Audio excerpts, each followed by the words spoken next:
Commissioner? Commissioner Conger? Commissioner Conger? Do we have a quorum? Quorum. Quorum. Ready. All right.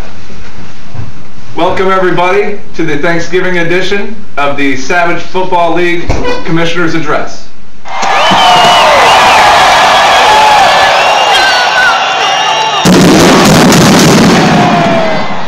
And welcome, ladies and gentlemen. What you're witnessing now is unprecedented. Never before has it been taken to quite this level, an actual video commissioner's report, and yet this is what you have. Once again, the Conger brothers are raising the bar, making it almost impossible for anybody to ever try and match our commissionership. And for that, I think we deserve a big pat on the back.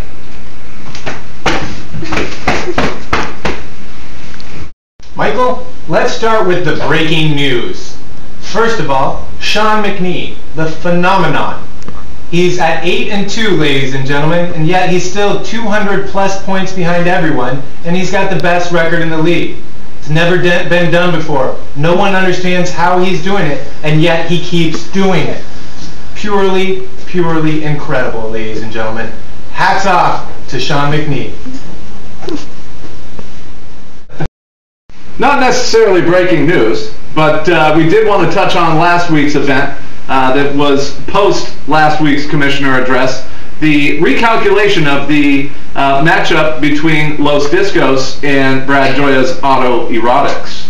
After a slight review of the videotape, it does look like Brad Joya's IDP was corrected and lost 1 point, leading to a Los Discos win. That win led to the Discos coming to an amazing 2-8 record, tying the record for futility in the Savage League history. On pace for being the high point total winner, but possibly missing out on the playoff cut. In other news, ladies and gentlemen, is the battle for the commissionership, or battle for high points total. Never before have we seen it go down to the wire quite like this. We've got Brad Joya, who's enjoying the lead right now, and yet no one really knows how exactly he's taken the lead. We've got Rocket, who's close behind with a formidable lineup. We've got the Vomiting Vagrants, who look like they might have a shot here too, but Hakeem Nicks just went out. And then, not last but least, we have the Drunken Lullabies, who are now within shooting distance of this if they can pull off a miracle these next couple of weeks. It's been the talk of the town. Everybody's talking about it, and to prove our point, we went out on the town, and we have footage from that research. I'm glad to hear that Drunken Lullabies have stopped drinking and started playing football, but no one wants them to be a commissioner next year. Los Discos used to be my favorite team, but not anymore. The addition of Dave really helped out the Vagrants. They're looking like a strong team this year. Well, Rocket is my favorite team, so I hope they win. Wyatt, man, that guy's got more work than his bite. Team's not that good either. Brad Joy makes me feel like even I could play fantasy football. We want Joya! Seems like quite a lot of emotion out there. Lots of mixed feelings. Does look like Joya is the sentimental favorite, though. A lot of fans out there, though. That's one thing we know for sure, is people are watching worldwide. To get more in-depth analysis, we decided to go and talk one-on-one with a couple of the league's top GMs. Who do you think the front runner is for next year's commissioner? Unfortunately, it's Brad Joya, who, like I mentioned yesterday, tried to get out of the league the day of the draft because he didn't like his keepers, when we should have obliged him and not let him in. He could have easily lost that money at the casino and no one would have cared one way or the other. And not to mention, I gave him the trade that basically has allowed him to win, which kind of sucks. How are you looking? I thought was going to be a rape of Brad and ended up being the worst part of that trade. Bad trade's gone good this year. That should be the theme of this year. Bad trade's gone good. How are you looking forward to his commissionership?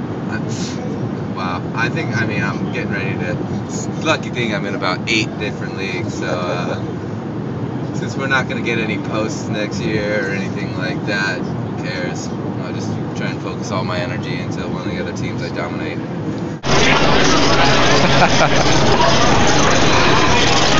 What do you think about the fantasy football landscape in the Savage League?